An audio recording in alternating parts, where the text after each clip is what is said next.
everyone, welcome back to White Sparrow Living, Luke 12:6. I'm Wendy and I'm so happy you're here. I am still in a food coma from yesterday's Thanksgiving dinner, so I just realized I forgot my lips, my earrings, and I put on perfume right before I got on camera. If this is your first time stopping by, welcome, and I hope you'll consider hitting that subscribe button down below. Wait, is it on this side?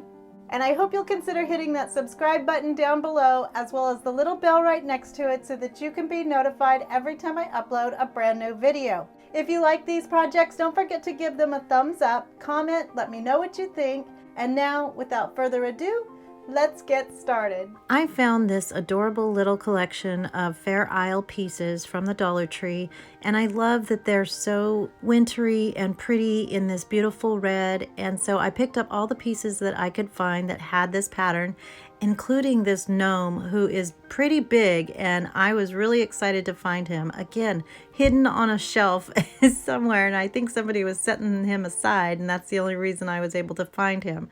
So the first DIY I'm going to do is a candle piece, and so using these candles, they're so pretty, and you've seen this a million times using Epsom salt as your snow in glass fish bowls, and these are the ones that are a little bit larger, so they fit perfectly for these candles. The pattern is kind of three-dimensional because there's like an overlay over the candles. I don't know what it is, and I haven't burned them yet, but they're so pretty, and I think they are such a statement piece and look like really high-end candles. They definitely don't look like Dollar Tree candles, and they go perfectly with this little vignette that we're going to make in the whites and the reds and the grays. If you don't want to do your entire home decor in this pattern, I think this would be really cute in a bathroom or your bedroom. But I really love how this turned out, even though it was a super easy DIY and borderline DIY, I guess. But I love it, and I hope you guys like it too.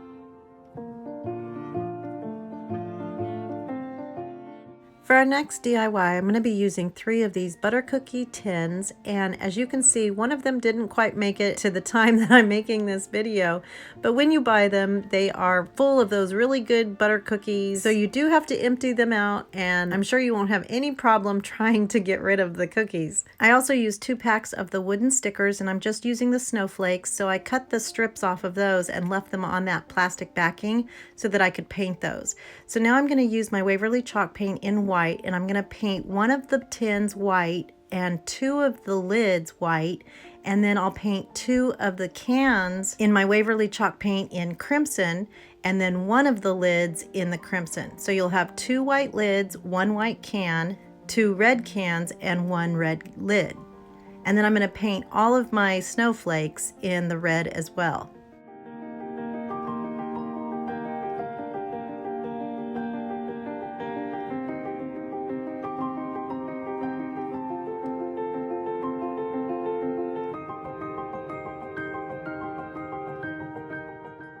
So now I'm going to take some red and white baker's twine, and you can get this at the Dollar Tree. This one is actually from Hobby Lobby, but they do have it at the Dollar Tree. And I'm going to wrap it around the rim of each of my lids, and then I'm going to choose which can is going to go at the bottom, and I'll wrap it around the very bottom of that bottom can, if that makes sense.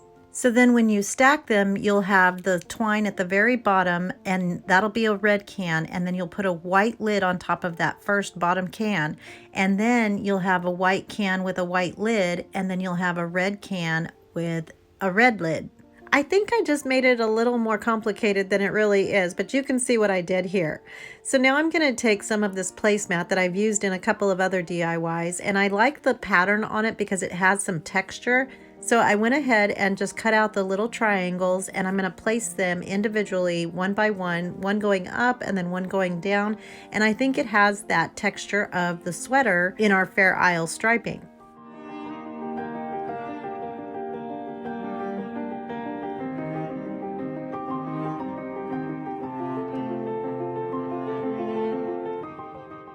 So now I'm going to take some mini pom-poms, and I just used the really tiny white ones, and I'm going to put those all around my bottom tin, and I'm using my stocking kind of as a guide to give me an idea of what patterns to make on these tins. So I just placed those about 2 inches apart, and then I'm going to take my triangles that I had already cut out for the top tin, and I'm going to cut those down a little bit and then slice a little V in the middle so that it kind of looks like a heart or whatever this was trying to be on my little stocking, and then put those in between my pom-poms.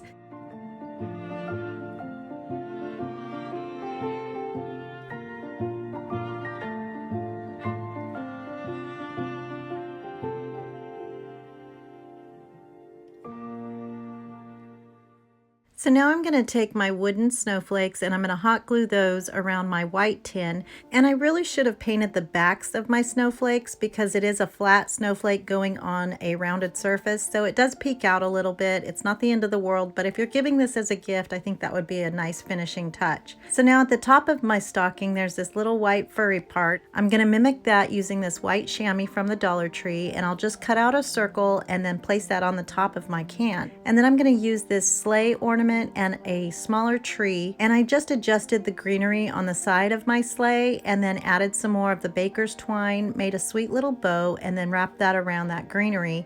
And then I'm also going to push in that top ornament holder part. It's just really thin metal, so you can just push it over, and I didn't want to cut it because that would leave a sharp edge. So then I'm just going to hot glue both of those to the top of my can, and then it's done.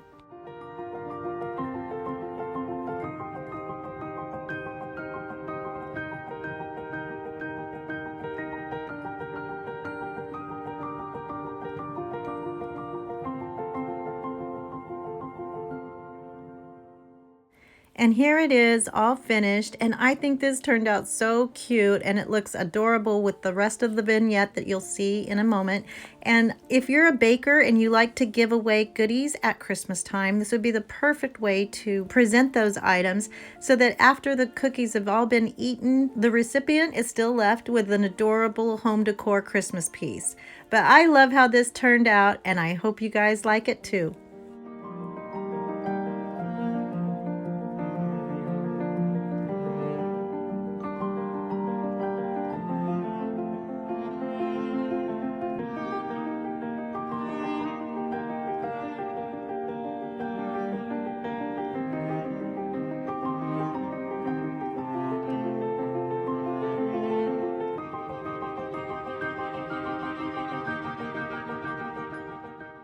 So the sweet people at Thread Tank sent me some shirts, and I thought these were adorable. I picked these out myself for my daughter Christine and my granddaughter Cadence because they look exactly alike. And so now through the 30th, they're having a buy one, get one 50% off. Plus you get free shipping for any order over $45. I thought this was so cute on these guys, and we always have so much fun doing these commercials. So I'll have all of that information linked in the description box below. For our next DIY, I'm going to be using 3 packs of the felt pot and pan protectors, a Dollar Tree dowel, and a leftover Christmas tree stand. So the first thing I did was make a little tiny slit in the center of my felt, and then I'm going to take my scissors and cut out 2 of those little flaps, and I'll set those aside because I'll use those a little later. And then I'm going to fold it over and make points using my scissors, and then I'll take my hot glue and attach those pieces together. I'll do 3 of the large ones, 3 of the mediums, and then 3 of the small, and then I'm going to stack those on top of my dowel and spread them apart to the distance that I want.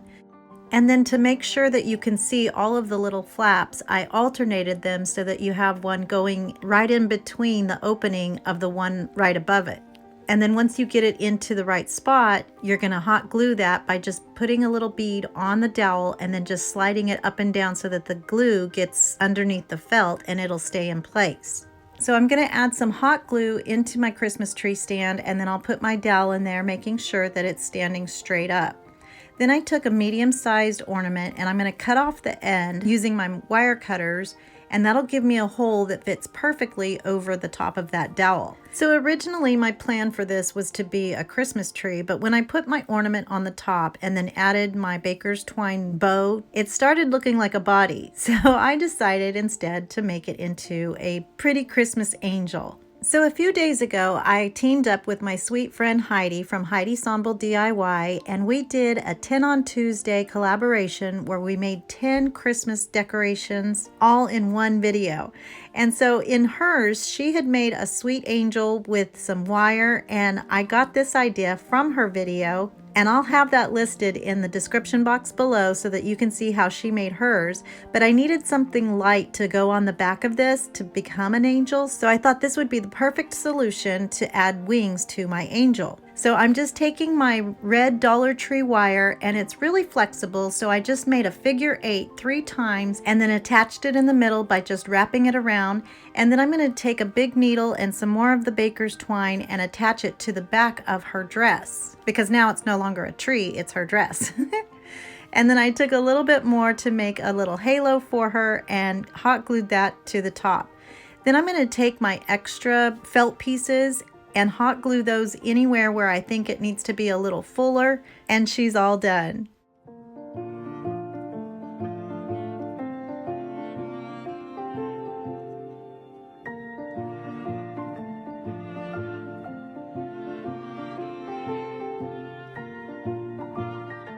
And look how pretty she turned out. And so you guys are kind of getting a twofer here, because it could be super cute as a tree, and maybe if you did 2 more at different levels, it'd be an adorable little tree grove. But I think she's even better as an angel. And if I would have put a star on top of the tree, I never would have even thought of this. But I really love how she turned out, and I hope you guys like her too.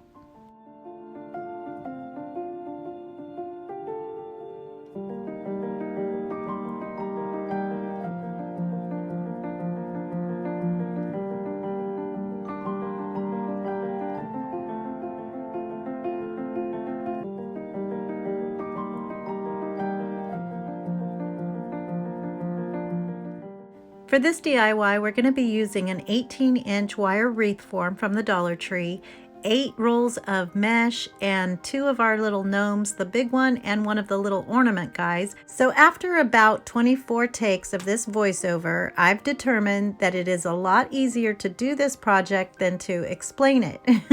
So all I'm doing is I tied one end of my mesh to my wreath form on the inside, and then I'm going to start feeding that mesh through those crossbars, just going in and out. And then every now and then on the ends, I'm going to take my mesh and throw it on the other side, and then just continue feeding it through. So the tighter it gets, the more you put in there, the more it's going to stay in place and none of it's going to come out. And so I'm using 1 full mesh roll per section of my wreath form. Now, if it's a smaller wreath form, you probably won't use as much, but because my gnome was so big, I did need this full-size wreath in order for him to fit on there correctly. And I'm gonna alternate the colors, red and white, and then on this one you see I accidentally skipped a space, so I did it on the wrong section, but I thought it was a little bit easier to see with the white, and it wasn't so much in the way, so you can see a little bit better how I'm actually feeding that through there. And then on my last section, which is where my gnome is gonna sit, I did that a little flatter and less poofy so that he would have a little bed to kind of lay on, but none of the wire form would show through.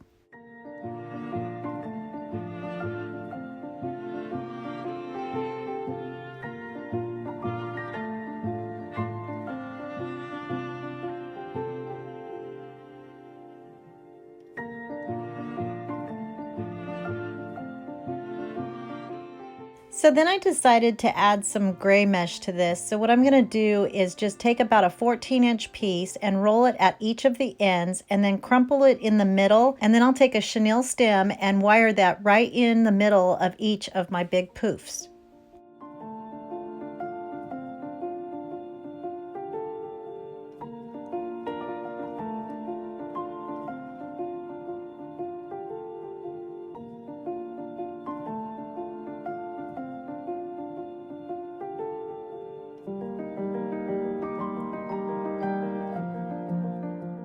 So now I'm going to take 2 of the Dollar Tree styrofoam snowflakes, and it had a little bit too much bling on it, so I'm just going to remove those from the front and the back, and they're all together so I can use that for something else. And then I'm going to hot glue those onto my wreath.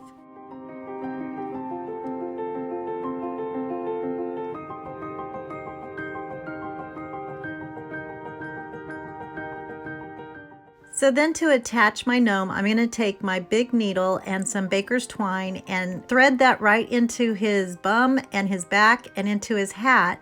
And then I'll tie those onto the wreath where I want him to go on his little bed. I always get a little chill when I'm doing this because I feel like I'm doing actual surgery on this little guy. You'll see here in just a second a little pinky that belongs to our 33-year-old son who just had his birthday yesterday and surprised us by driving down from Las Vegas, or I guess that would be over from Las Vegas, which is where he now lives with his girlfriend Jasmine. So they surprised us and I was so happy to get to have them for Thanksgiving. So happy birthday, Kelsey.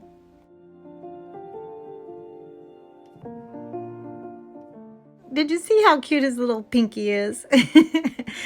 Anyway, now I'm going to take this Dollar Tree wooden plaque and I'm going to write Gnome for the Holidays. And I'm using my silver paint pen. It ends up not showing very well, so I will go back and use my black paint pen to fill it in and it shows up way better. But I first painted it white using my Waverly chalk paint, and I had actually had this for another project and ended up not using it.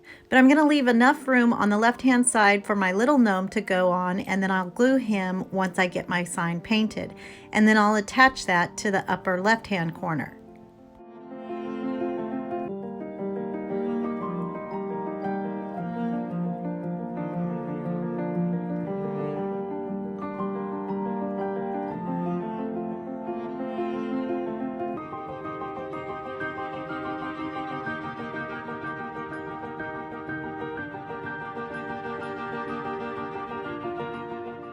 And here it is all finished, and I think this turned out so cutie patootie. I'm not normally a huge fan of the mesh wreath, but I think this is perfect for Christmas. It's got all the sparklies and my cute little gnomes, so I love it and I hope you guys like it too. I hope you enjoyed all of these projects, and if you did, don't forget to give this a thumbs up, comment, let me know what you think. If you're not already, I hope you'll consider hitting that subscribe button down below, as well as the little bell right next to it so that you can be notified every time I upload a brand new video. I hope everyone has a blessed day, happy Thanksgiving, remember the reason for this season, and remember to always be the light. Bye!